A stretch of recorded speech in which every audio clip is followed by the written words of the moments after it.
Amén, así es, la gloria es para nuestro Señor y que se haga su voluntad, que se haga su voluntad hoy en esta transmisión, ¿verdad? Que yo sé que va a ser de mucha bendición para todos nosotros, partiendo desde nosotros, los que están hablando acá, a ser de mucha bendición. Así como bien decía Joana al principio, ¿verdad? Comenzamos hoy con el libro de Mateo, en el capítulo 5 de este libro de Mateo, ¿ya? Y bueno, yo creo que muchos de ustedes ya saben sobre el capítulo 5, ¿verdad? Porque ahí habla sobre las bienaventuranzas, ¿verdad?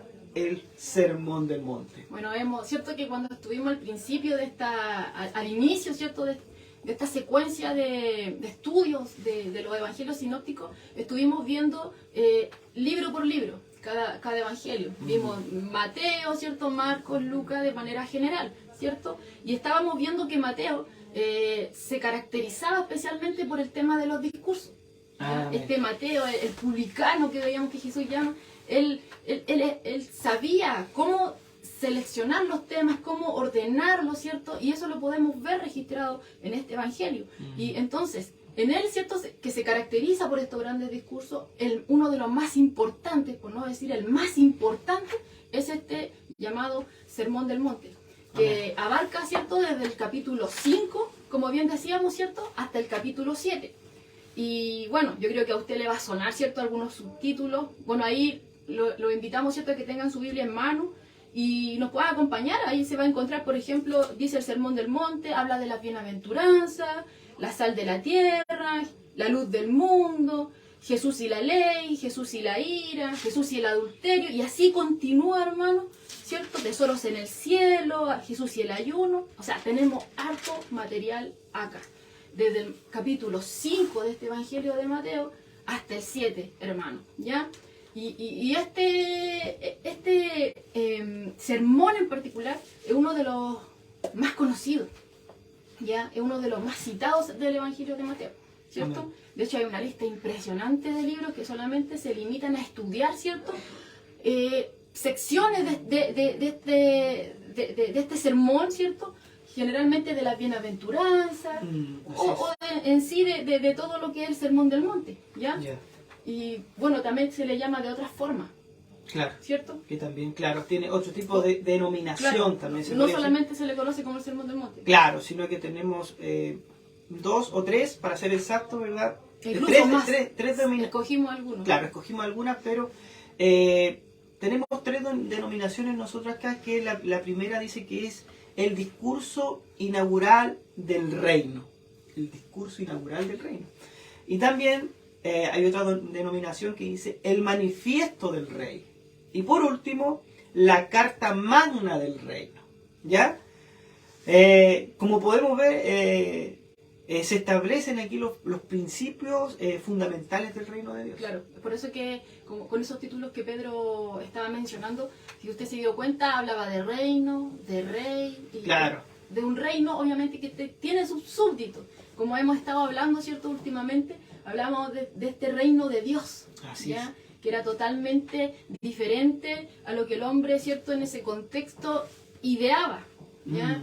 Porque es un reino que llega, ¿cierto?, y se instaura con Jesucristo cuando Él llega, ¿cierto?, y que es netamente Dios gobernando en el corazón del hombre, que recordando un poco de lo que ya habíamos estudiado anteriormente, ¿cierto?, que en todo lugar donde una persona se deje guiar, se entregue enteramente a Dios y se deja guiar por el Espíritu Santo y obra, ¿cierto?, para la gloria de Dios, ahí podemos ver a Dios reinando, ¿cierto?, en ese hombre. Ahí vemos a Dios reinando. Pero también hablábamos que ese reino iba a tener una consumación futura, ¿cierto? Y acá, ¿cierto?, en este sermón del monte, donde estamos ahora, vamos a ver muchos principios, ¿cierto?, que son fundamentales de este reino de Dios, ¿ya?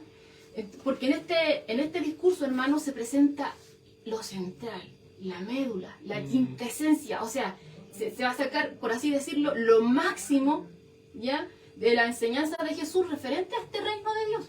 Claro. A estos súbditos que pertenecen a este reino y obviamente la conducta que estos súbditos también tienen que manifestar a través de su vida. Claro. ¿Ya? Amén. Pero aquí hay un punto bien claro. Eso lo vamos a ir viendo con detalle, paso a paso. Pero hay un punto bien claro. Este sermón, hermano, este gran discurso que vamos a ir viendo paso a paso, no presenta el mensaje de salvación, ¿ya? Y tampoco es un compendio de doctrina cristiana. Eso es lo que tenemos que tener claro antes de poder adentrarnos, ¿cierto? Verso por verso, ¿ya? Así. Para que no nos confundamos. Porque aquí no se nos está dando un conjunto de reglas para que nosotros seamos cristianos, por así decirlo. No se nos dice ya, tú tienes que ser así, así, así, para que tú logres ser cristiano o logres la salvación, ¿ya? Porque esta enseñanza que vamos a ver acá es tan profunda, hermano, que de una vez por todas va a quitar toda esperanza, ¿cierto?, de querer ganar la salvación o de intentar ganar la salvación por nuestras obras, ¿ya? Hay un comentarista que dice acá que este sermón, ¿cierto?, dice, establece las leyes fundamentales del reino, como hemos estado diciendo, ¿cierto? Pero, y este pero es muy importante, dice, si se las separase de la persona divina y de la obra redentora de Cristo, llenarán el corazón del oyente de perplejidad y desesperación. Porque revelan un ideal divino, ¿cierto? Una norma perfecta de conducta. Y eso no está mal, ¿cierto? Pero a partir de esa norma de conducta, que es perfecta, como nos dice acá, a partir de eso, a medida que nosotros lo vamos a ir estudiando, ya nos vamos a ir dando cuenta de que eso nos condena, porque nosotros hacemos todo lo contrario, ¿ya? Entonces aquí nos dice, a partir de estas normas, todos los hombres son condenados como pecadores, ya que solo con la ayuda divina es posible de alcanzar este patrón. Amén. De conducta. Así ¿Cierto? es. Amén. Y eso es lo que hemos estado viendo de continuo. Claro. Que sin el Señor no podemos hacer nada. Es Dios siempre trabajando en el corazón del hombre. Y nos sigue instruyendo en lo mismo. Sin Dios no puedes hacer esto. No puedes llevar una conducta correcta, no puedes presentarte delante de Dios. No puedes. Sin Jesús no lo puedes hacer. Entonces, vemos cómo Dios vuelve, ¿verdad?, de alguna otra forma a decirnos de otra forma, diferentes formas, que sin Él no podemos hacer nada. ¿Ya? Sin Él no podemos hacer nada. Claro. Y volviendo al punto que decía Joana sobre la justicia que enseña Jesús, y que es tan profunda esta justicia, y que a la vez quita, ¿verdad?, de una vez por todas, ya toda esperanza de ganar la salvación, decía Joana, ¿verdad?, o mediante las obras de la ley, ¿ya? Esto nos conduce a la cruz. Claro, Directamente. ese es el punto. Nos conduce directamente a la cruz, ya puesto, ¿verdad?, que nos enseña que la justicia que Dios exige es mayor que la simple obediencia externa. Ahí es donde nosotros tenemos que poner atención. Claro, porque ¿ya? como les decía, o sea, esto no es una lista por medio de la cual si nosotros vamos cumpliéndola paso a paso como una lista de que hay que cumplir, ¿cierto? Y vamos a lograr algo, ganar algo, ¿ya? Porque de esa forma también recaeríamos en el orgullo, ¿cierto? Nosotros sabemos que somos salvos por gracia. Claro, ¿y qué es Y gracia? no es por nuestras obras, es un regalo de Dios, un favor de Dios, Es un favor. algo inmerecido para nosotros, ¿cierto? Claro. Pero es el favor de Dios. Nosotros sabemos que somos salvos por las obras de Jesucristo, por la obra perfecta de Jesucristo. La nuestra no. Si nosotros decimos, no, es que yo soy justo. Ya hemos visto que nuestra justicia, lo que nosotros le llamamos justicia, delante de Dios son como trapos de inmundicia, ¿cierto? La única obra que fue perfectamente aceptada delante del Padre es lo que Jesucristo hizo en la cruz. Solamente por medio de Él nosotros somos aceptados, ¿cierto? Y volvemos a poder tener comunión nuevamente con Dios. Claro. ¿Ya? Entonces esto no se limita a una simple obediencia externa, como decía Pedro. Si de hecho ya hemos visto en este contexto cómo es que los líderes religiosos en su diario vivir estaban en esto, ¿cierto? Solamente en obediencias externas. Era de continuo, ¿verdad?, aparentar, ¿verdad?, Ese una tema. obediencia y una, se podría decir, una pureza, ¿verdad?, que no era realmente una pureza, porque vemos a Jesús que también los los encara, los reprende, ¿verdad? Ahí también cuando les dice sepulcro blanqueado, o sea, le está diciendo que todo esto que ustedes hacen, ¿verdad? Y que esta obediencia externa que ustedes demuestran, ¿verdad? Al pueblo, no es correcta, no está bien, no es la que Dios quiere que tengan, sino que hay algo más. O sea, que no se limite solamente a lo externo, ese es el punto, ¿cierto? Porque a Dios, más que el hacer, lo que le interesa es nuestro ser. Claro. Ahí quiere tratar primeramente, ¿cierto? Va al asunto central de nuestra vida, va a nuestro corazón, va a nuestro carácter, va a nuestros pensamientos, va a los motivos que mueven cualquier obra o cosa que nosotros podamos decir o cosa que podamos hacer. El Señor va ahí al centro, ¿cierto? Claro. Más que la obediencia externa. Es por eso que, como les decíamos, todo esto que vamos a ir viendo, y esto es necesario saberlo antes de adentrarnos, ¿cierto? Todo esto nos tiene que llevar ¿a dónde? A la cruz, ¿ya? Porque nos muestra que nuestra justicia no basta. Amén. No vamos a llegar a ninguna parte con eso, sino que esto es mayor, hermanos, que una simple obediencia externa, ¿ya? Tenemos que venir a la cruz. Como habíamos dicho, sin el Señor no podemos hacer nada, ¿ya? Y obviamente estos principios que vamos a ir viendo son resultado de la posesión de este reino. Cuando yo ya soy súbdito, ¿cierto? Yo ya soy partícipe de este reino, ¿cierto? Donde obviamente el Señor empieza a reinar en mi corazón. Y me dejo guiar por estos principios que Él me va a ir mostrando, ¿cierto? A través de la Escritura. Y ellas van a ser mi guía de vida.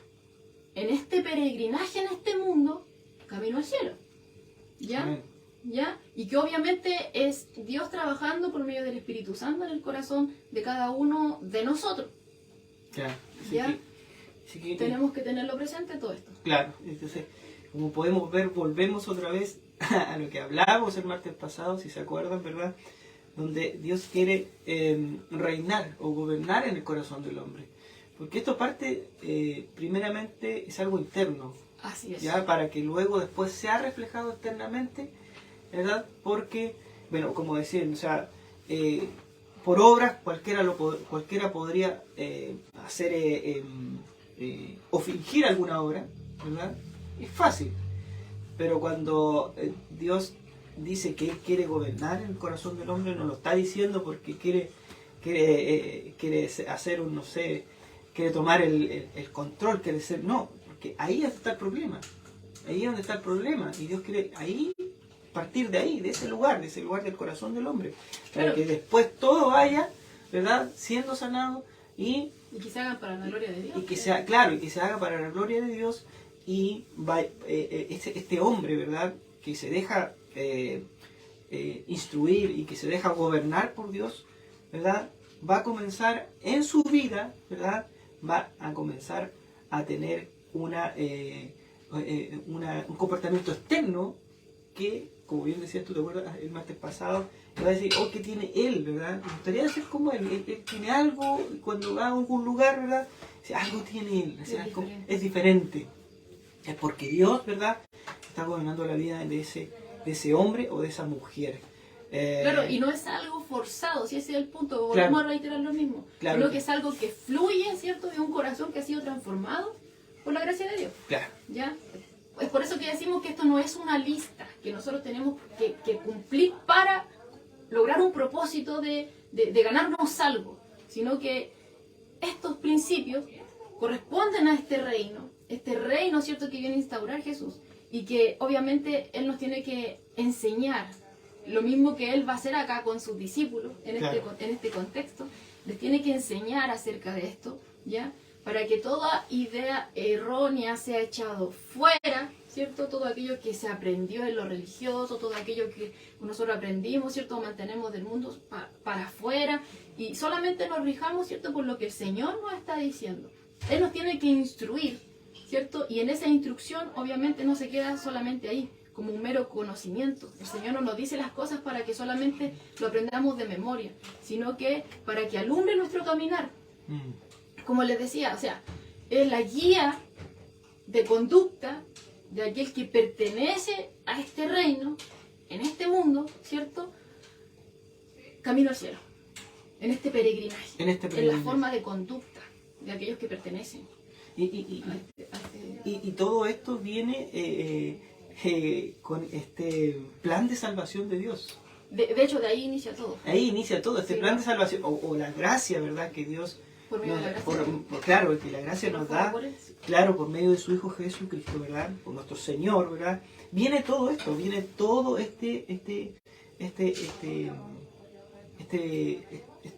podría decir, este aprendizaje. Pero este aprendizaje viene de la mano de Dios, o toda esta enseñanza, todo este discipulado que Dios hace, no lo hace porque quiere hacerlo, no, es por el bien del hombre. Sí, eso es para bien del hombre, es para el bien de nosotros. Y a la vez también beneficia a los que nos rodean. Además, ¿verdad? Porque yo me acuerdo, bueno, de mi pastor Raúl cuando decía que Dios elige a hombres imperfectos para poder llegar a otros hombres imperfectos, que son también imperfectos, y de repente mucho más, o nosotros somos mucho más imperfectos que de repente de los que mismos que tenemos que llegar. Pero Dios así hace su obra, ¿verdad? Es una obra que muchas veces no entendemos y nos cuesta entender, porque de repente decimos, no sé, es por gracia somos salvos, y ahí nos quedamos con eso. Pero dentro de todo eso viene un plan de Dios, que es un plan, esta operación de rescate de Dios del hombre, por la cual viene su Hijo Jesucristo, quien entrega su vida en la cruz del Calvario, ¿verdad? Derrama su bendita sangre en ese lugar, ¿verdad? Por nosotros. Y hay parte, ¿verdad? Una rama, ¿verdad? De bendiciones para el hombre, de enseñanzas para el hombre, de diferentes formas de Dios, de hablarle al hombre, porque estamos hablando sobre cómo Jesús enseñaba sus formas de enseñar de Jesús, ¿verdad? Entonces, ahora, nosotros vamos a ver cómo Dios también, ¿verdad? Nos va a ayudar aquí mediante este sermón del monte, ¿verdad? A entender otras cosas. Claro, porque lo que vamos a estar viendo acá es que Jesús nos va a mostrar algo muy diferente a lo que hemos aprendido en el mundo. Claro. Que aquellos que son los súbditos de este reino no se van a dirigir de la misma manera que el mundo, sino que somos distintos, somos diferentes. Pero no es por nuestra fuerza, no es porque nosotros queramos hacerlo de manera forzosa, hermano. Volvemos a reiterar eso, sino que siempre Dios trabajando en nuestros corazones a través de la palabra, como ya hemos dicho, que nos lleva a la cruz y que nos va a llevar continuamente a lo largo de este sermón, y bueno, y a través de toda la escritura, ¿cierto? A refugiarnos en la cruz, porque es ahí que está nuestra firmeza, nuestra seguridad y nuestra esperanza. Amén. No en nosotros.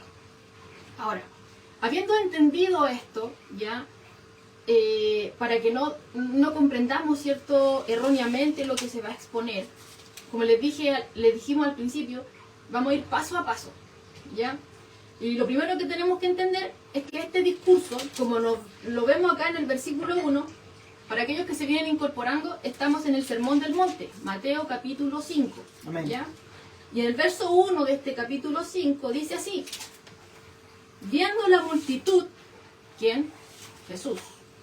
Subió al monte y sentándose vinieron a él sus discípulos. Entonces lo dice acá, viendo la multitud, Jesús ve la multitud y entonces sube al monte, se sienta y vienen a él sus discípulos y abriendo su boca, él les enseñaba, como nos dice acá también en el verso 2, ¿ya? Entonces, como estamos viendo que si bien va principalmente a los discípulos, también había otra gente presente, que era esta multitud que él ve, ¿cierto?, antes de subir al monte.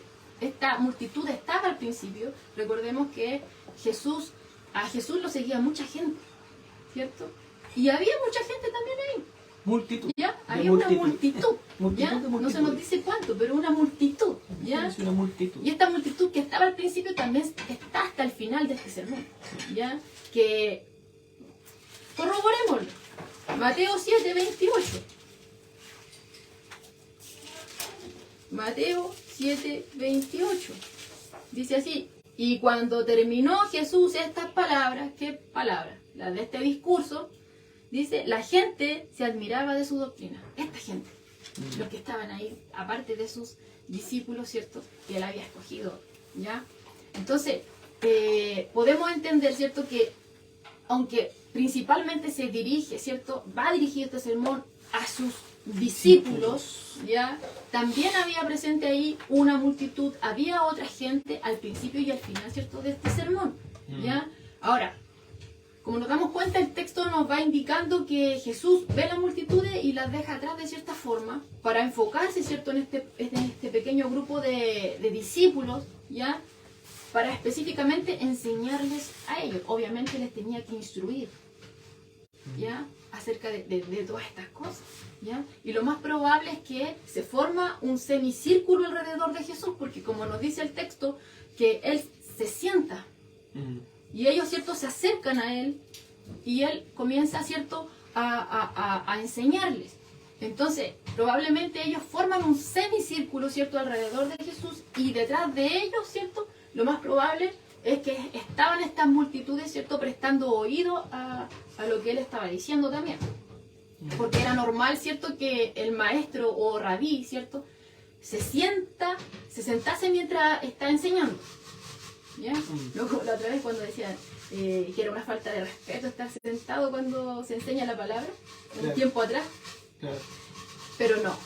En ese contexto, ¿cierto?, y no es falta de respeto, ¿cierto?, que los maestros, los que están compartiendo, enseñando la escritura, se sentaban y los discípulos, ¿cierto?, bueno, ahí estaban prestando oído, ¿cierto?, a lo que se estaba enseñando, ¿ya? Entonces ahí podemos entender más o menos cómo pudo haber sido esta escena. Jesús aquí sentado y los demás a su alrededor, los discípulos que están más cerca y posteriormente esta multitud también que está ahí después, que veíamos, ¿cierto?, en el 7:28, que estaba ahí maravillada de toda esta enseñanza.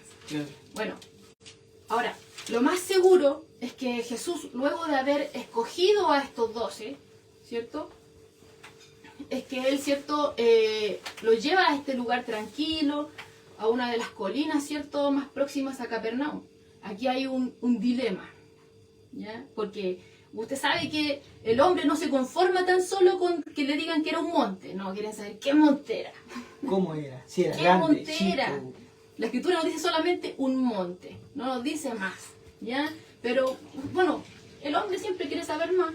Y hay algunos, ¿cierto? Bueno, entendemos que este monte se refiere a la región montañosa, ¿cierto? Muchos llegan a ese punto. La región montañosa, ¿cierto?, al norte de Galilea, ¿ya? Pero el punto viene es que algunos dicen que es un monte que estaba a 5 kilómetros al sur de Capernaum. Veíamos, ¿cierto?, hace un tiempo que Capernaum era el centro de operaciones de Jesús, ¿cierto? Y otros dicen que era otro monte que está a unos 16 kilómetros, ¿cierto?, al sureste también de Capernaum. Claro. Pero sea como sea, los kilómetros que sean, eso pasa a un segundo plano, ¿ya? No hay seguridad en cuanto al monte, pero ese no es el punto central de esto, ¿ya? Bueno, si podemos decir algo con certeza, fue cerca de Capernaum. Todos llegan a ese punto, ¿cierto? Pero eso no es el punto central de esto. Aunque algunos quieren hacerlo... Aunque algunos quieren indagar ahí un poco más. O quieren hacerlo como un punto central, esa no es la Claro, idea. pero no, ese no es el punto central, hermano. Entonces no hay no hay alguna seguridad en cuanto al monte en especial en el cual ocurrió este evento, ¿ya?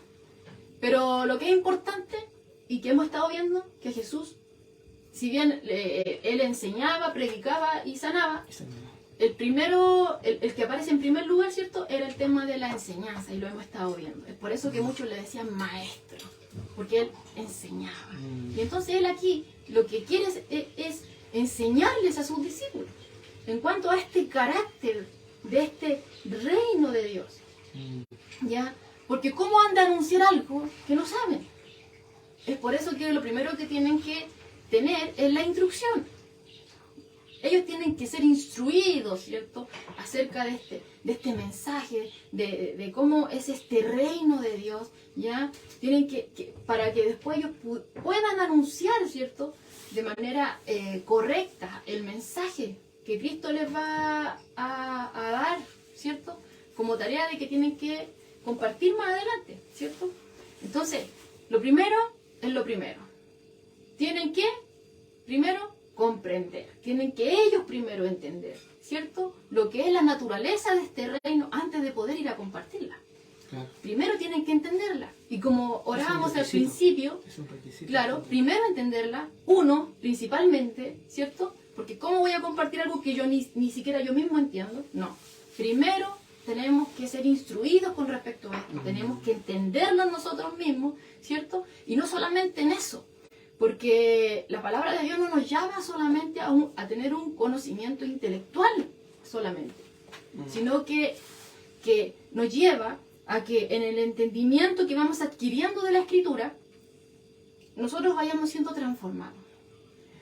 Que eso sea la guía de nuestras vidas, que cambie nuestra manera de conducta, la manera de dirigirnos, la manera de hablar, la manera de pensar. No sé si se va entendiendo. ¿Ya? Porque seguir a Jesucristo, hermano, significa iniciar una vida nueva, con nuevos hábitos de conducta, desechando todo lo que a lo que estábamos acostumbrados, ¿cierto? Que aprendimos del mundo o incluso del mundo religioso. Dejando todo eso fuera y solamente prestando oído a lo que Cristo nos está diciendo, ¿cierto? Entonces, como volvemos a reiterar, estas normas que están establecidas, ¿cierto? Acá, que vamos a ir viendo paso a paso, ¿ya?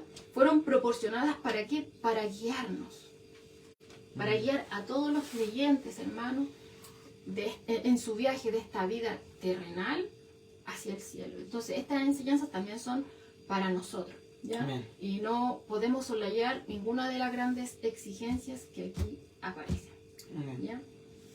Ahora, otro punto por el cual usted se va a encontrar, parece que tenemos un comentario acá.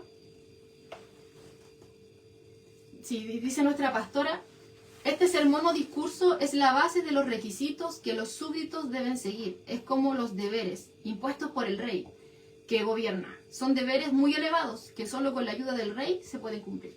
Amén. Amén. Correcto. Sí, así es. Amén. Eso es. Bueno, pasando a otro punto, como les decía, hay cosas con las que nos vamos a encontrar también cuando estemos estudiando, ¿cierto? Porque este es un estudio complementario a su propio estudio. Siempre lo hemos dicho así, es mejor así, ¿cierto? Que usted lo complemente, ¿cierto? Con su estudio personal. Y cuando usted lo complementa con su estudio personal, se va a encontrar con que hay estudiosos que dicen que este no es un discurso, tan solo un discurso, por explicarlo de alguna manera, de cierta forma más clara, sino que Mateo, como les dije al principio, que es como experto, ¿cierto?, en ordenar temas. Entonces, estos estudiosos llegan a la conclusión de que Mateo toma estas enseñanzas y las agrupa. Y al agruparlas forma esto lo que parece un sermón. Pero dicen que esto no es un sermón de corrido de inicio a fin, ¿ya? Sino que dicen que es muy largo y que también para afirmar, ¿cierto?, esta idea de que no es un sermón completo, sino que son ideas o enseñanzas que Mateo fue el que el que formó, ¿cierto?, este sermón. Dicen que hay algunas cosas que aparecen acá, pero que también están en Lucas, pero que fueron en otras ocasiones, fueron enseñadas en otras ocasiones, ¿ya? Pero también estaba leyendo yo algunos comentarios que decían que obviamente Jesús no solamente se limitó en este momento a poder enseñar esto, sino que también lo pudo estar enseñando en otras ocasiones, ¿ya? Porque como bien le estábamos diciendo, o sea, estas normas van dirigidas a aquellos que son súbditos de este reino. O sea, no es algo que solamente se pudo pasar una vez, sino que fácilmente él pudo constantemente estarlo enseñando. Amén. Tenemos a mi pastor acá que dice: muchos comparan este monte con el monte Sinaí, donde Dios enseñó por primera vez por medio de Moisés su ética a través de la ley. Comentario dice Del Nuevo Testamento. Nuevo Testamento de Skinner. Sí, estamos viendo, si te puedes... sí, hay muchas... hay unas tradiciones donde sale también que dice que esta escena pudo haber tenido lugar en los cuernos de Jatim, ¿ya? Que es una pequeña colonia, o colina, disculpen, que termina en dos picos situada en el camino a Nazaret, a unos 16 kilómetros sureste de Capernaum. Entonces, Vamos a ver que ahí en ese tema nunca vamos a llegar a un consenso, ¿verdad? Porque hay algunos que dicen una cosa, otros que dicen otra cosa, pero como bien dice Joana, no es el tema central de todo esto, ¿ya? Que algunos siempre... No, pero está bien lo que dice el pastor, porque dice que muchos lo comparan, ¿cierto? Con cuando Dios enseña, Sí. ¿cierto? Por primera vez, ¿cierto? Y con el tema Sí. de Moisés. Claro, sí, es similar. Sí, Hay sí. Jesús enseñando, ¿cierto? Ahí a los escogidos, por así decirlo, a los 12 que él llama, ¿cierto? Inicialmente. Bueno, bien, le estaba diciendo que muchos ponen en duda de que sea un discurso en sí, sino que dicen que son enseñanzas que Mateo acumula y que las ordenó de una manera tal que pareciese un discurso, ¿ya? Pero, hay muchos eruditos que afirman lo contrario, que dicen que sí es un sermón completo, que hay una unidad en el tema y en la exposición y que es evidente que es un solo discurso. En fin, como decía Pedro, aquí nunca nos vamos a poner de acuerdo, pero lo que tenemos acá es lo que nos tenemos que guiar, y aquí Mateo lo presenta en un solo discurso. En un solo discurso. Claro. Se termina la discusión. ¿Ya? Pero son cosas que tenemos que tener presente porque Sí. obviamente nos vamos a encontrar con eso cuando estemos estudiando. No, y no solamente, no solamente con eso, no esto, solamente no, esto, muchas cosas. si usted se quiere meter a Apocalipsis y el libro de Revelaciones, se va a encontrar con una enorme cantidad de comentarios y de cosas que al final uno se pierde en todo eso. Hay que centrarse siempre en la... Que lo es dado, ¿cierto? Para irse a otras cosas. De repente vamos leyendo algo y como que algo nos llama la atención y nos vamos. Y perdemos la vista, ¿cierto? Del foco principal que es Cristo. Claro. Somos dados a eso. Sí. Hay que admitir, ¿cierto? Claro. Bueno, en Mateo, ¿cierto? Se tratan 6 temas principales, ¿cierto? Acá en este sermón del monte. Nosotros, como le hemos dicho, nos vamos viendo esto paso a paso. Nos gusta ver las cosas así, bocado a bocado, ¿ya? El primer punto son las características de los súbditos del reino mesiánico, que son de este capítulo 5, del verso 3 al 16, ¿ya? Pero este primer punto se divide en 2, ¿ya? Nosotros hoy día vamos a ver el primero, entre comillas, que son las bienaventuranzas, ¿ya? Donde vamos a ver el nuevo espíritu y la dicha, ¿cierto?, de estos súbditos de este reino. Vamos a ir viendo las bienaventuranzas, pero vamos a ir viéndolas paso a paso, así que no piensen que vamos a pasar todo de una, ¿ya? Si Dios lo permite, hoy vamos a ver, ¿cierto?, los pobres en espíritu, para Claro. que se haga una idea, ¿ya? Y en el próximo vamos a ir viendo bienaventurados los que lloran, y así vamos a ir viendo bienaventurados los mansos. Claro. Vamos a ir paso a paso, ¿ya? Para que podamos sacar la mayor cantidad de nutrientes, ¿cierto?, de la palabra. Entonces, el primer punto son las características de los súbditos del reino mesiánico. Capítulo 5, del 3 al 16. Y que se divide en 2 partes. Claro. Y luego vamos a pasar más adelante, no le digo el próximo martes, más adelante, si Dios lo permite, la ley moral de este reino, que en este mismo capítulo 5, del verso 17 al 48. Tercer punto, las observancias religiosas, que ahí ya entramos al capítulo 6, del 1 al 18. Después vamos con el cuarto punto, que son desprendimiento de los bienes y consagración a Dios, que también está en el capítulo 6, del 19 al 34. Luego van, en el punto 5, las relaciones con el prójimo, que ahí ya entramos al capítulo 7, del 1 al 12. Y finalmente, el punto 6, que son las instrucciones referentes a entrar a este reino, que es el mismo capítulo 7, del verso 13 al 29. Final. Pero como ya le hemos dicho, o sea, se divide en 6 temas principales, pero lo vamos a ir viendo pausadamente. Pausadamente, yo creo que 2 o 3 meses más vamos a estar. Bueno, Señor, Más, nos ayude. claro, menos si La idea es que entendamos. claro, la idea Eso es lo más importante. eso es. Lo más importante es que todos entendamos y comprendamos un poquito más de todo esto. Entonces, como dijimos, hoy vamos con el primer punto, que son las características de los súbditos de este reino. Ya, Mateo 5, ¿cierto? Del 3 al 12. Ya, vamos a leer las bienaventuranzas. Dice así: Y viendo la multitud subió al monte y sentándose vinieron a él sus discípulos y abriendo su boca les enseñaba diciendo, hasta ahí ya lo habíamos visto, ¿cierto? ¿Qué les enseñaba? Verso 3, bienaventurados los pobres en espíritu, porque de ellos es el reino de los cielos. Verso 4, bienaventurados los que lloran, porque ellos recibirán consolación. Verso 5, bienaventurados los mansos, porque ellos recibirán la tierra por heredad. Verso 6, bienaventurados los que tienen hambre y sed de justicia, porque ellos serán saciados.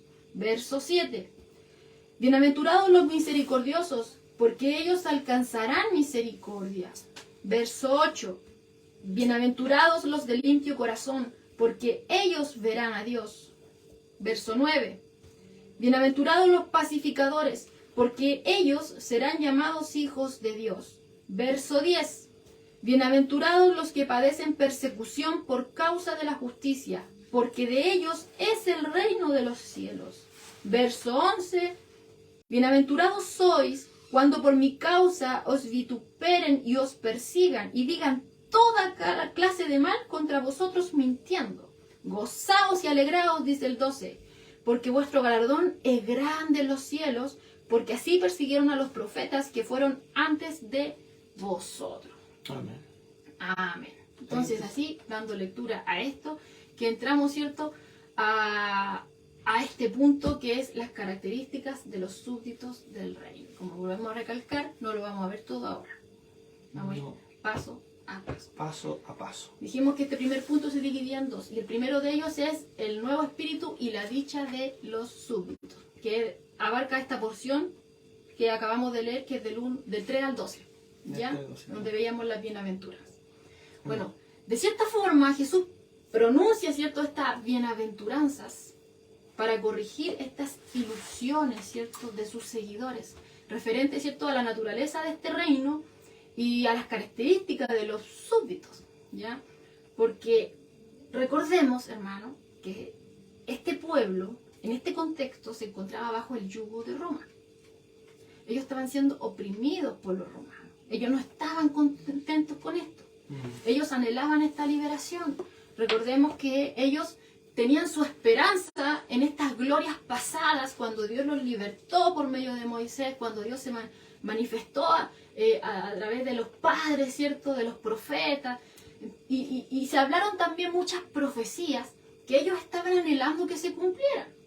Que el mismo Dios que obró, ¿cierto?, en sus padres, en sus primeros padres, por así decirlo, en Abraham, Isaac, Jacob, Moisés y así, hermano, ese mismo Dios es el que les había hecho promesas y que la iba a cumplir, ¿ya? Entonces ellos estaban anhelando la llegada de este Mesías. Pero cuando Jesús pronuncia estas palabras, esto tiene que haberles caído como un balde de agua fría, porque echa por tierra todo tipo de expectativa carnal que ellos pudieran tener, ¿ya? ¿Por qué? Porque recordemos que ellos aguardaban un reino material, ya lo habíamos visto, ¿cierto? Un reino material en el cual iba a haber una conquista a sus enemigos, donde iban a quitar el yugo de Roma, ¿cierto? Donde ellos iban a ser exaltados, ¿cierto?, como una nación, con el Mesías iban a reinar sobre todos los pueblos, e iban a disfrutar de gran prosperidad, iban a disfrutar de gloria, y que iban a ser felices, en simples palabras, con esto, con este reino material, con esto. Ellos pensaban que esa era la solución y que todo lo de, si todo eso fuese una realidad, entonces ellos iban a ser felices, ¿ya?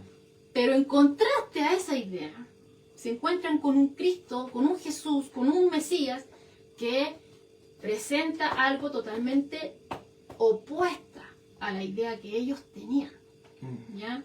Nos encontramos con que el reino de Dios, con que este reinado mesiánico, ¿cierto?,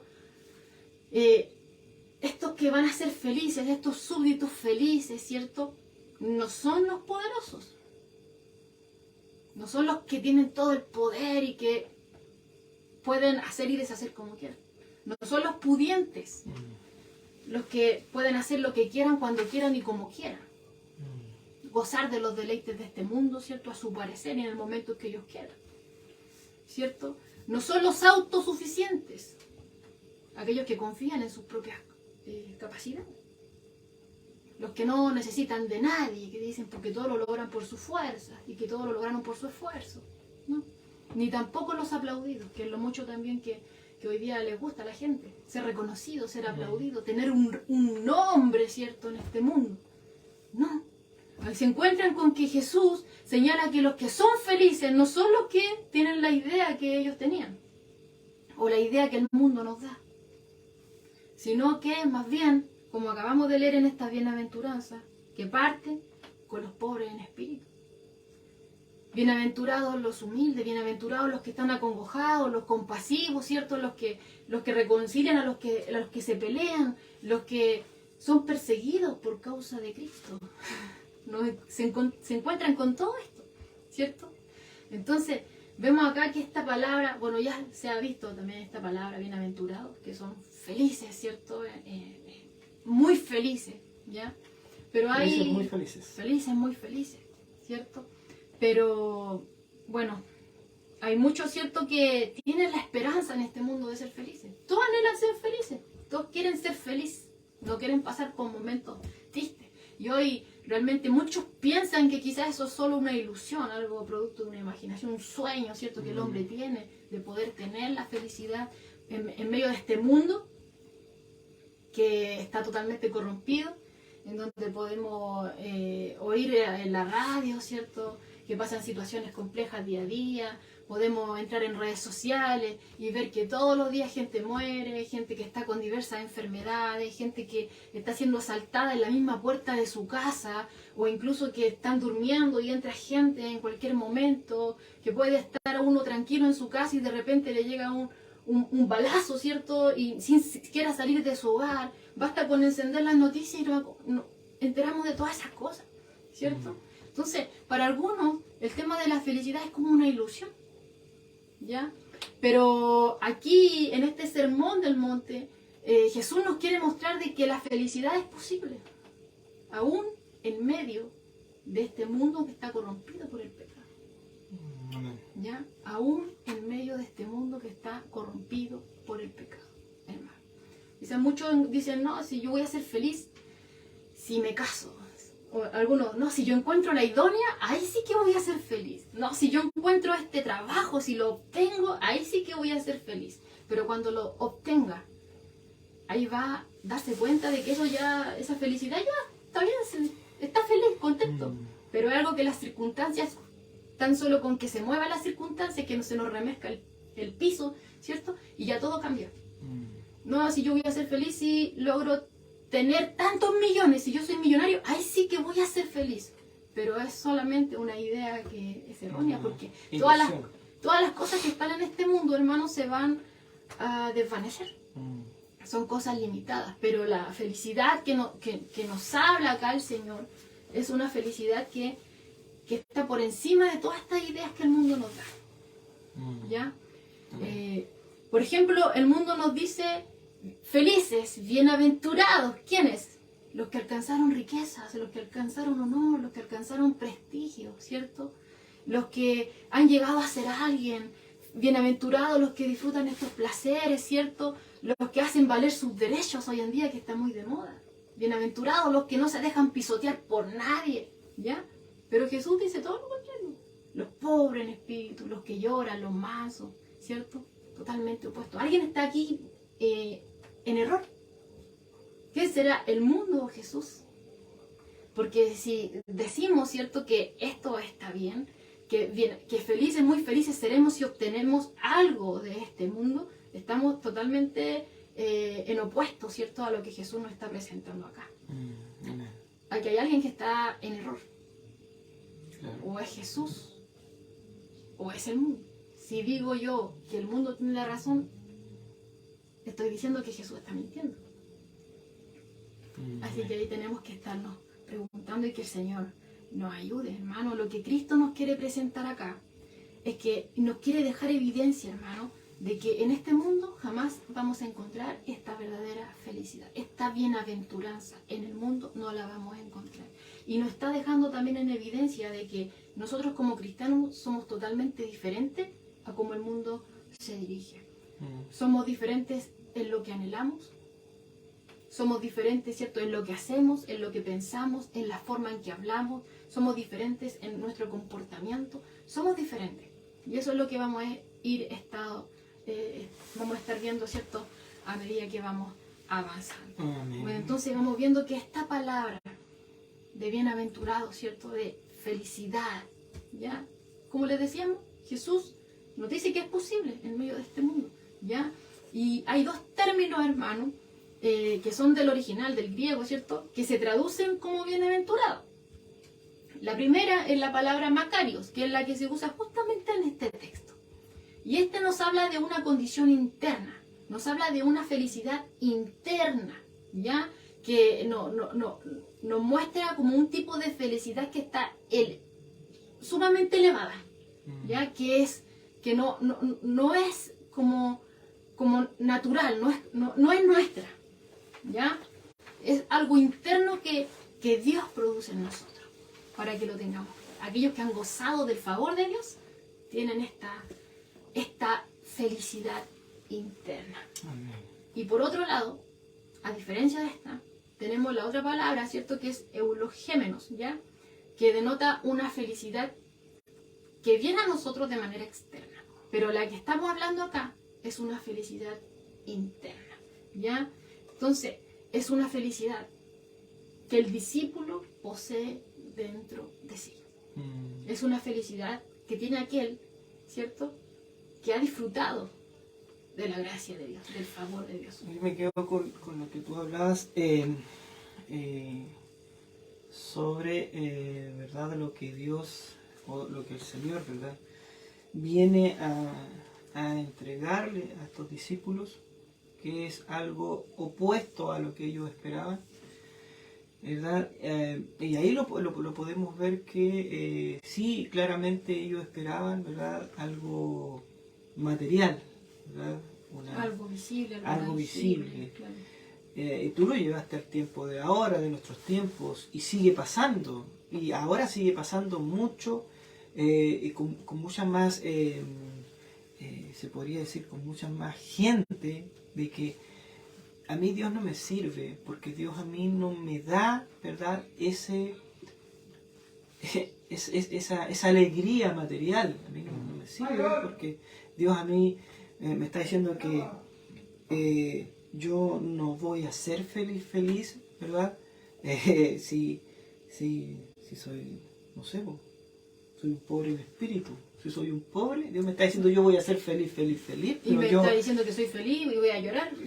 Claro, y no tengo nada, no tengo casa, no tengo auto y todo esto. Entonces, no tengo un logro, no tengo título, no tengo nada. Claro, entonces este reino, ¿verdad?, que en los tiempos que estamos hablando, que la palabra nos lleva a ese tiempo, vemos cómo causa, ¿verdad?, en sus discípulos causa un remecimiento, ¿verdad?, en su forma de recibir, ¿verdad?, a este reino de Dios, porque ellos pensaban recibir un reino material.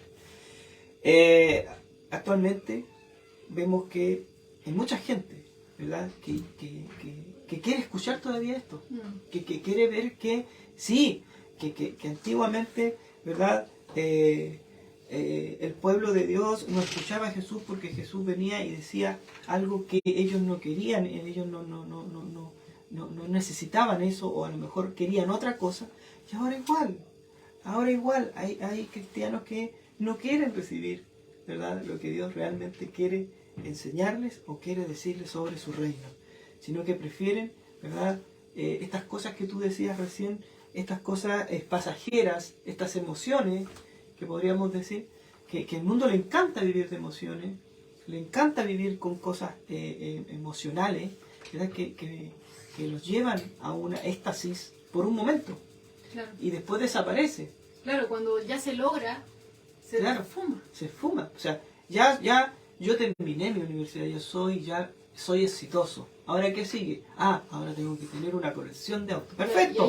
Ahora tengo mi colección de autos. Perfecto. ¿Ahora qué necesito? Necesito un avión. Perfecto. No termina nunca, porque son emociones, son... Es como una idea del hombre que cuando es una anhela felicidad pasajera, y esa es la que al hombre, ¿verdad?, le engaña el mundo. Por esa parte el mundo a mí me engaña, ¿verdad?, y me lleva a una de vida... que ahí vas a ser feliz, con eso, teniendo y eso. me lleva a una vida material, y que Dios dice bien, que Jesús bien dice, la Escritura bien dice que las riquezas, ¿verdad?, de este mundo no son nada. O sea, mejor dice que hacer riquezas en el cielo que hacerlas en la tierra, donde el hollín y todas estas cosas se las comen, se pierden.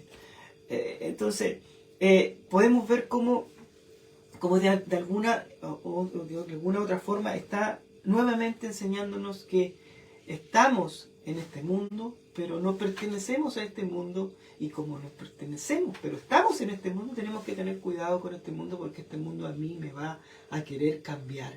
Este mundo a mí me va a querer arrastrar a ese lugar donde lo único que voy a encontrar es perdición. Porque Jesús a mí me está diciendo que eres el camino, que eres la verdad, y si yo no le creo que eres el camino y que eres la verdad, ¿verdad? Estoy diciendo que el mundo tiene la razón. Exacto, el mundo tiene la razón, porque a mí el mundo me satisface materialmente, pero como bien decías tú, Dios viene, ¿verdad?, al corazón del hombre. Ahí es donde Él quiere llegar a ese lugar, ¿verdad? Entonces vemos cómo todavía, ¿verdad?, en ese tiempo y en este tiempo continúa todavía esta batalla en el hombre, de que tengo allá lo material, acá tengo a Dios que... Hay una búsqueda en el hombre por la felicidad. Por la felicidad, pero erróneamente. Por eso Dios viene a encaminar esta felicidad y decir, mira, bienaventurado, conmigo, ustedes van a ser bienaventurados los pobres. Y de hecho, un ejemplo claro tenemos, por ejemplo, en estos tiempos. Cuando muchos personajes, ¿cierto?, que son reconocidos, que están en la pompa, ¿cierto?, que están en el estrellado, ¿cierto?, que tienen todo lo que quieran, tienen todo el dinero que quieran, tienen las mansiones que quieran, los yates que quieran, todo lo que quieren en este mundo, los deleites, todo, lo tienen. Pero llegan a un punto, ¿cierto?, que viéndose con todo eso, vemos que sus vidas se van a pique, que hay un vacío en ellos. No los vemos felices con todo lo que tienen. Y ahí nos podemos dar cuenta del engaño que el mundo nos da, hermano. Están constantemente preocupados de generar porque riqueza. Eso es lo que anhelan. De generar riqueza, y no solo y de perder esa riqueza. En otra pastora dice, para cualquier ser humano es como ilógico estar feliz o ser feliz con las carencias. O sea, entre paréntesis pone pobre, llorar, tener hambre, sufrir. Por eso, solo Cristo puede llenar la vida de todo ser humano. Y ahí está. Eso es lo que quiere Cristo, llenar la vida del ser humano. Porque aunque yo tenga mucha riqueza, aunque tenga muchas cosas, siempre va a tener un vacío. Siempre va a haber un vacío. No voy a poder llenar ese vacío. Nada de este mundo nos va a poder dar la verdadera felicidad. Eso es lo central. Así es. Y esta verdadera felicidad, como les decía, la pueden disfrutar aquellos que han gozado, que están disfrutando, ¿cierto?, del favor de Dios, ¿ya? Porque este es un gozo, ¿cierto?, que tiene el discípulo dentro de sí y que no se limita a las circunstancias. Como también se predicaba, ¿cierto?, acerca de este gozo, nadie lo puede quitar. Hay una alabanza que dice, el mundo no me lo dio, entonces como no me lo dio, no me lo puede quitar. Tal cual, ¿ya? Entonces, no depende esta dicha, no depende de las circunstancias cambiantes de la vida, no como la felicidad que el mundo nos ofrece. Que yo soy feliz por un momento, pero al momento que las cosas cambian ya se me fue la felicidad, ¿cierto? Pero esto no, esto es algo que está dentro de nosotros, como decíamos la palabra en el original que nos da acá, que habla de eso, que es algo interno, es algo que nadie nos puede quitar, ¿ya? Entonces, no es algo que tenemos que esperar a que se nos va a dar en el cielo cuando estemos con el Señor, ahí, con Él, cara a cara, en la misericordia de Dios, sino que es algo que comienza ya en mí, lo cual yo ya empiezo a disfrutar en el momento que yo vengo a Cristo en arrepentimiento y fe. Amén. En ese momento. No es algo que yo tengo que esperar, sino que ya lo poseo en el momento que vine a Cristo en arrepentimiento y fe. Ya no es como la dicha del mundo, que es pasajera. esta es una felicidad duradera y que nadie nos puede quitar. ¿Ya? Entonces ahí, entendiendo esto de el bienaventurado, esta felicidad, de este feliz, muy feliz en el sentido elevado, elevado de lo natural, de lo que nosotros conocemos. ¿Quiénes son estos felices, muy felices? Como ya hemos estado diciendo y leímos, ¿cierto? Continúa el verso 3, ¿cierto? En la parte B dice, felices, muy felices, los pobres en espíritu. Claro, o sea, como Dios me dice, felices los que son pobres, Pobres, que no o sea, me puede, qué felicidad hay ahí. como qué felicidad voy a encontrar. Como decía nuestra pastora acá, Se dice, contrapone, ¿no? claro, y ella decía, es ilógico, ¿verdad? Estar feliz o ser feliz con las carencias. Por ejemplo, pobre, llorar, tener hambre, sufrir. Y eso está muy ahora en estos tiempos, ¿verdad? En la familia, en los hijos. Que no querer que los hijos tengan que sufrir, ¿verdad? O que tengan que llorar, o que tengan que un día decirle al hijo, no, es que yo no quiero comer esa comida. Bueno, no comes nomás. Y no comes nomás. No es que, ahora no es que ni el igual, pero es que hacerle algo rico para que coma. Ahí también hay algo, también va dentro de la familia, ¿verdad? Y también hay una forma de valorar, ¿verdad? Del padre, hacer al hijo valorar lo que tiene, de lo que podemos llegar a tener. Que no solamente, ¿verdad? Con tenerlo todo, tú eres feliz, sino que hay algo. Bueno, entre paréntesis, ¿verdad? O sea, el dinero no es malo. No.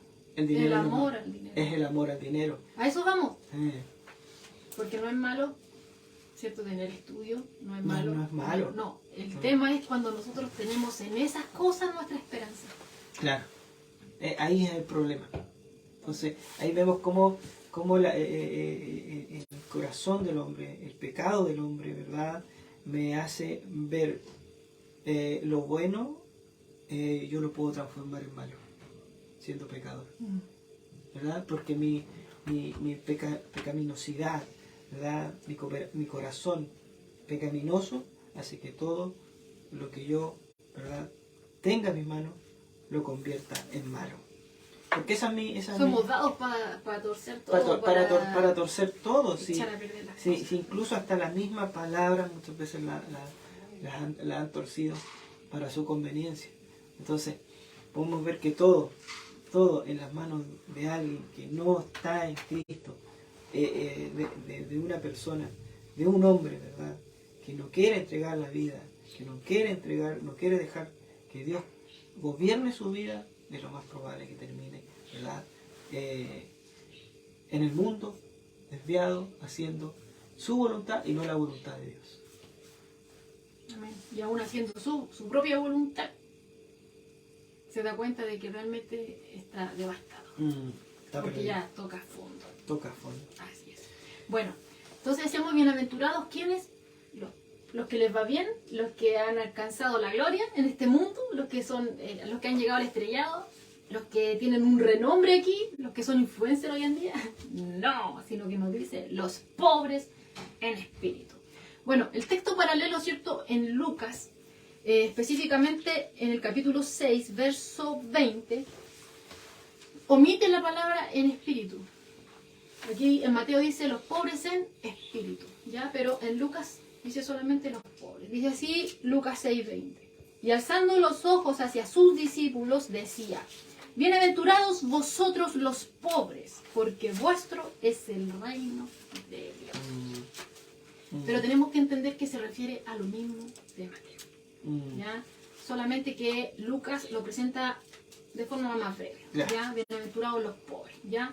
Pero por regla general son los pobres, ¿cierto?, de este mundo, como nos dice Santiago 2:5, los que son ricos en fe. Ahora decía, pero son los pobres, o sea que solamente los pobres son salvos. No, ahí tenemos que entrar a explicar algo más.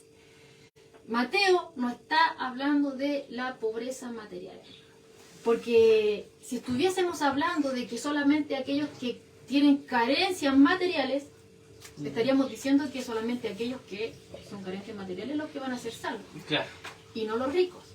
Y que todos los ricos, por ende, son condenados Son condenados. por tener abundancia material. No, eso no es lo que nos está enseñando acá el texto. Tenemos que tenerlo claro, ¿ya? Y también esto de pobres en espíritu, bueno, tenemos que entender, bueno, volviendo al tema anterior, lo que había hablado de los pobres, ¿cierto? Materiales, no eso, ni tampoco que los ricos son condenados, porque eso estaríamos afirmando. Recordemos que en la iglesia primitiva había una variedad de personajes. Había personajes pobres y había personajes ricos, ¿ya? Que formaban parte de este reino. Por ejemplo, algún rico que fue llamado, ¿cierto?, a ser parte de este reino. Podemos ver a un José de Arimatea, ¿cierto?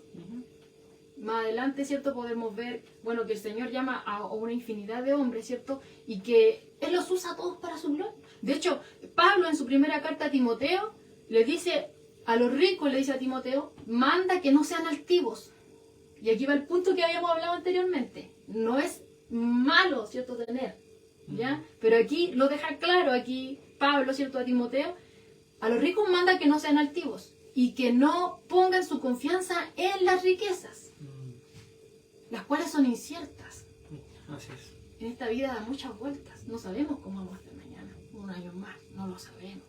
Sino que le dice acá Pablo a Timoteo, manda, ¿cierto?, que pongan su confianza en el Dios vivo. Ahí está el tema, ¿ya? Entonces podemos darnos cuenta acá que no está hablando de la riqueza material. No quiere decir que aquellos que son carentes materiales solamente van a ser salvos y que los ricos están condenados. No. Dios llama a todo tipo de personas. El tema es que tienen que tener, bueno, es Dios obrando en el corazón del hombre. Cuando Dios obra en el corazón del hombre, el único anhelo de esa persona es Cristo, ¿ya? Ahora, por otro lado, este pobre en espíritu no se refiere a una persona que es tímida, porque de esta forma podríamos decir no solamente los tímidos, los que son callados son salvos, y aquellos que son más extrovertidos, aquellos que son como más llamativos, que se hacen notar más en los grupos, no, esos están excluidos, están condenados. No, tampoco quiere decir a aquellos que estos pobres espíritus son ellos, no, porque volvemos a lo mismo. En la iglesia primitiva había una variedad de personas con diferentes tipos de caracteres, ¿ya? Incluso en el Antiguo Testamento vemos personajes como, por ejemplo, el profeta llorón, que le llaman, ¿cierto? Vemos a un Moisés también, que es diferente en el Antiguo Testamento. Y en el Nuevo también pues, vemos personajes como Timoteo, ¿cierto? Que Pablo le dice que nadie mire, o sea, lo alienta, que nadie mire en menos tu juventud, claro, ¿cierto? Y por otro lado vemos personajes extrovertidos como Pedro, que eran como más, ahí se hacían notar más, ¿cierto? Pero Dios usa a todo tipo de hombre con falencias, con debilidades, y se glorifica a través de ellos. Así que esos dos puntos tenemos que tener en consideración para entender que eso no es cuando habla de pobres en espíritu. ¿A qué se refiere entonces estos pobres espíritus? Si no a los pobres materiales, ni tampoco está hablando de personas tímidas que son calladas. No. ¿A qué se refiere con estos pobres en espíritu? Se refiere a aquellos que están desilusionados consigo mismos. Se refiere a aquellos que reconocen su profunda necesidad espiritual. Se refiere a aquellos que reconocen su bancarrota espiritual. Por lo cual no confían en sí mismos. No son autosuficientes, ¿ya? Sino que se aferran únicamente en Cristo como su única fuente de seguridad y felicidad, que es lo que estamos hablando acá. Estos son los pobres en espíritu, aquellos que reconocen que su justicia no alcanza, porque son trapos de inmundicia delante de Dios, que con ellas no van a llegar a ninguna parte, que reconocen que ni aún tienen recursos para poder llevar una vida santa, ni aún como la expresa, ¿cierto? Lo que nos está narrando aquí, que acabamos de leer, ¿cierto? Y que vamos a seguir viendo en este sermón del monte. Reconocen que por sus propias fuerzas no pueden, ¿ya? Entonces, y este es el espíritu que realmente caracterizó, ¿cierto?, a este publicano que oró, ¿cierto? Dios, sé propicio a mi pecador, ¿ya? Porque se dan cuenta de que sin Cristo estoy frito. Estos son los pobres en espíritu. Aquellos que se dan cuenta de su pobreza espiritual.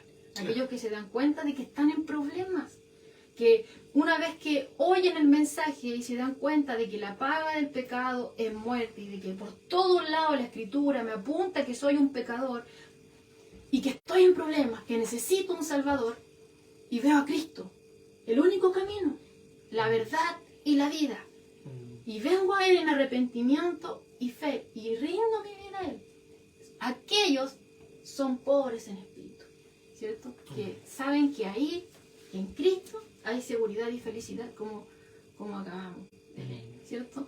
Lo contrario ocurre en aquellos que son autosuficientes, como lo expresa la iglesia de la Odisea, ¿cierto? En Apocalipsis 3:17, cuando dice, yo soy rico, me he enriquecido, de ninguna cosa tengo necesidad.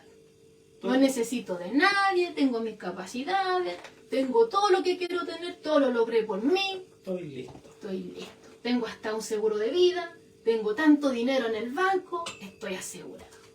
¿Cierto? No hay nadie como yo. En lo contrario, un pobre en espíritu. La pobreza espiritual nos lleva a ¿qué? Nos lleva a buscar el perdón y la ayuda de Dios. Nos enseña a depender únicamente de Dios para poder pasar las pruebas, las tentaciones, ¿cierto? Y para poder incluso hacer su obra, para poder satisfacer las necesidades de nuestra alma. Reconoce que solamente Dios lo puede satisfacer. Y obviamente, hermano, es imprescindible tener un espíritu así para poder entrar en el reino de Dios. Es por eso que Cristo lo pone aquí en primer lugar. Bienaventurado el pobre en espíritu. Si alguien no es pobre en espíritu, olvídese de que va a entrar en el reino de Dios. Amén. Olvídese, ¿ya? Porque esta bienaventuranza, como lo vemos acá, está en un punto estratégico. Comienza, ¿cierto?, la bienaventuranza. Y para poder entrar en este reino de Dios, comienza con esta actitud. Como leía yo en un comentario, decía, la humildad es la primera letra del alfabeto cristiano. Me gustó mucho eso. Porque tenemos que transitar por el camino de la humildad. Siempre, ese es el camino del cristiano. Constantemente transitar por el camino de la humildad. Siempre, obviamente, entregado a la voluntad de Dios. Porque reconocemos que por nosotros mismos no podemos hacer nada. Somos aceptados, ¿cierto?, a ser parte del pueblo de Dios. Entramos a este reino donde Él es el Rey y Él gobierna nuestras vidas. Y si Él gobierna nuestras vidas, Él nos da aquí, ¿cierto?, todas las cosas que son la guía, ¿cierto?, de conducta de aquellos que son súbditos de su reino. Y que al verlas nos damos cuenta de que por nuestras cuentas nada es posible. De hecho, para ser pobre en espíritu, hermano, no es por nuestra fuerza. Es Dios convenciéndonos de nuestra pecaminosidad. Es Dios saliendo en nuestro auxilio a través de su palabra y convenciéndonos con el Espíritu Santo, que ya veíamos, ¿cierto?, que nos convencía de justicia, de pecado, justicia y de juicio. Ahí trabajando en nosotros para mostrarnos, ¿cierto?, que estamos fritos sin Cristo, ¿cierto? De hecho, una persona que está enferma no va a querer tomar medicina a menos que se dé cuenta de su condición. Lo mismo ocurre, ¿cierto?, con el pecador. A menos que nos demos cuenta de nuestra condición, en cómo nos encontramos, no vamos a venir a Cristo. Una persona, ¿cierto?, que no tiene esta pobreza de espíritu, jamás va a poder admirar a Cristo en la hermosura, la plenitud de quién es Él. Jamás lo va a poder admirar de esa forma. Es necesario ser un pobre en espíritu para poder entrar en este reino de Dios. Dice Salmo 138:6, porque Jehová es excelso y atiende ¿a quién? Al humilde. No es un humilde según el concepto que nosotros conocemos en el mundo. Está hablando de lo mismo. De este pobre en espíritu, de este que se humilla delante de Dios, ¿ya? Porque al altivo el Señor lo mira de lejos. Santiago 4:6 dice, Dios resiste a los soberbios, pero da gracia ¿a quién? A los humildes, a aquellos que reconocen su bajeza y que saben que solamente Él es su ayudador. Amén. Amén. Bueno, la humildad es una de las cosas que también Jesús enseña, ¿verdad? Así es, no solamente. Y no solamente la enseña, sino que la vive, ¿verdad?, en vida, ¿verdad? Esa humildad que el cristiano tiene que transitar, como bien decías tú, por el alfabeto cristiano, que es la humildad, la primera letra. ¿verdad? Venir a Jesús humildemente, entregándose a Él y declarándose, digo, pecador. Culpable, Señor. Pecador, soy culpable. soy culpable Tú tienes porque razón. he pecado, Señor. Humildemente. Yo ya aquí ya nada tengo que hacer, o sea, yo no puedo hacer nada, solamente tú, ¿verdad? Que eres Dios, ¿verdad? Que eres el creador, que eres mi creador, ¿verdad? Puede hacer algo en mi vida. ¿Ya? O sea, como vemos, como decíamos, como se hablaba al principio, ¿verdad? Todo nos lleva nuevamente, ¿verdad?, a que la necesidad de Dios en el hombre existe. Hay un vacío en el hombre, y ese vacío solamente la puede llenar Dios. Entonces hay una necesidad de Dios en el hombre, que no lo quiera reconocer, que es otra cosa. Pero para eso, ¿verdad?, hay que estar orando por aquellos que son, ¿verdad?, Para que sea el Señor ahí convenciendo. sea el Señor, ¿verdad?, convenciendo el corazón del hombre. Así como lo hizo con cada uno de Porque, nosotros. claro, porque Él no hace excepción de persona, dice. O sea, como bien decías tú, no es que sea rico, ¿verdad? No. O que sea pobre. O que sea pobre. O que sea callado, tímido. O que sea más... Claro, introvertido, no. No es eso, no es eso. Sino que Dios quiere que todo el hombre sea salvo, todos los hombres sean salvos, toda la humanidad sea salva. Y que venga arrepentimiento delante de Él. Así que... Hay como decía, hay muchos que dicen, no, es que Dios es amor, al final del tiempo no va a mandar a nadie al infierno. Pero la misma, cuando escucho eso dicen, lo completan, sí, Dios no va a mandar a nadie al infierno, el hombre se va solito. Porque nunca la idea de Dios fue que el infierno fue hecho para el diablo y sus demonios. Nunca fue creado para el hombre, ¿cierto? Por eso es que dicen ahí, no, Dios no los va a mandar al infierno, bien dices tú. Ellos se van a ir solitos. Es que eso es porque Dios no quiere que nadie se pierda. Por eso envía a su Hijo, a su único Hijo, ¿verdad?, a esta tierra, ¿verdad?, a completar este plan de rescate para el hombre, que vuelva otra vez a tener esa comunión, esa conexión con Dios, ¿verdad?, que había perdido desde el principio. Por eso Dios envía eso. Por eso hace todo esto.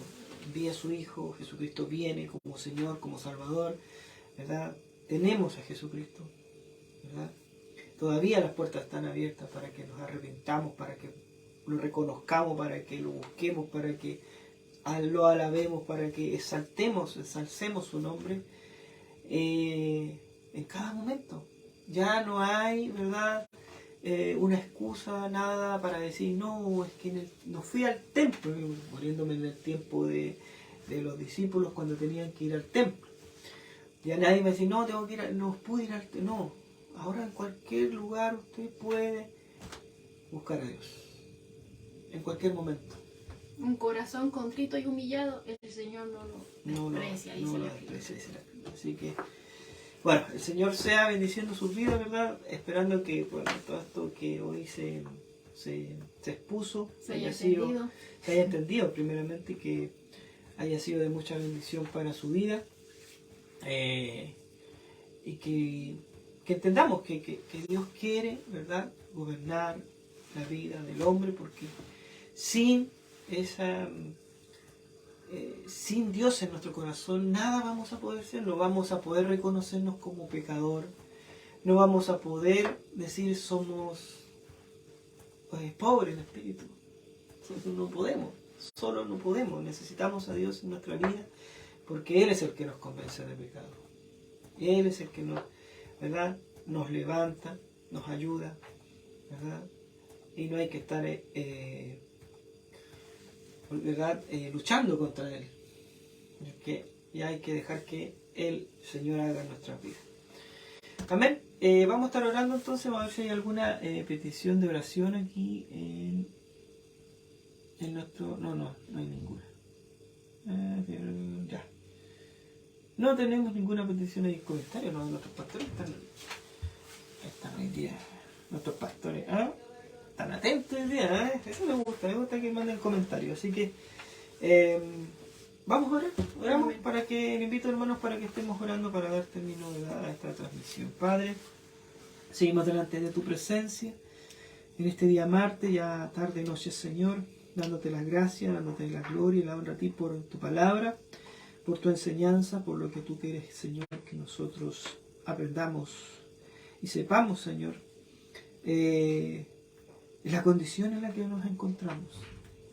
Y en esta condición, Señor, en la que nosotros te pedimos, Padre amado, que tú nos ayudes, que tú nos fortalezcas, Señor. Tenga misericordia de nosotros, Señor, porque te fallamos, Señor, porque nos desviamos muchas veces por este mundo, Señor, por el materialismo, y nos perdemos, Señor. Ayúdanos a aceptarte, ayúdanos a anhelarte, a buscarte. Ayúdanos, Señor, a amarte, Señor. Ayúdanos, Padre amado. Ayúdanos a seguir a Jesucristo. Ayúdanos a que en nuestra vida Jesucristo crezca y nosotros menguemos. Padre, que tu palabra haya penetrado, ¿verdad?, en nuestros corazones. Que, Señor, tú la dejes grabada ahí, para que también sea de bendición para aquellas almas que tú pongas en nuestro camino, Señor, y podamos también, Señor, ser de bendición para ellos, Señor. Le damos gracias, Padre amado. Ahora te pedimos también que tú bendigas a cada uno de nuestros hermanos. Amén, sí, Señor. Que hoy, Señor, están viéndonos, que nos han escuchado, Señor, pero que más te han escuchado a ti, Señor, con tu enseñanza, Padre amado. Ayúdalos en esta semana que queda, bendice, guarda sus vidas. Ayúdalos, Señor, si están pasando pruebas, si están pasando, Señor, alguna dificultad, algún problema, alguna enfermedad, Señor, seas tú bendiciendo enormemente su vida. Anímalos, Señor, a perseverar. Endereza sus caminos, Señor. Ayúdalos, Señor, a que no pierdan, Señor, y no perdamos, Padre amado, la mirada del blanco perfecto que es Jesucristo. Amén, Padre, sí, Señor. Ayúdanos tú, Papito amado, que se haga tu voluntad en nuestras vidas hoy y siempre, Señor, en nuestra familia, en nuestros hijos, Señor. Que se haga tu voluntad, Padre amado, en nuestros matrimonios también, Señor. Ayúdanos tú, Señor. Te damos la gloria, Señor, te damos la honra, Papito amado, porque para ti, por siempre y para siempre es la gloria, Padre amado. Gracias por tu palabra bendita, gracias por tu Hijo amado Jesucristo y gracias por tu Espíritu Santo. En el nombre de Jesucristo te damos gracias. Amén y amén.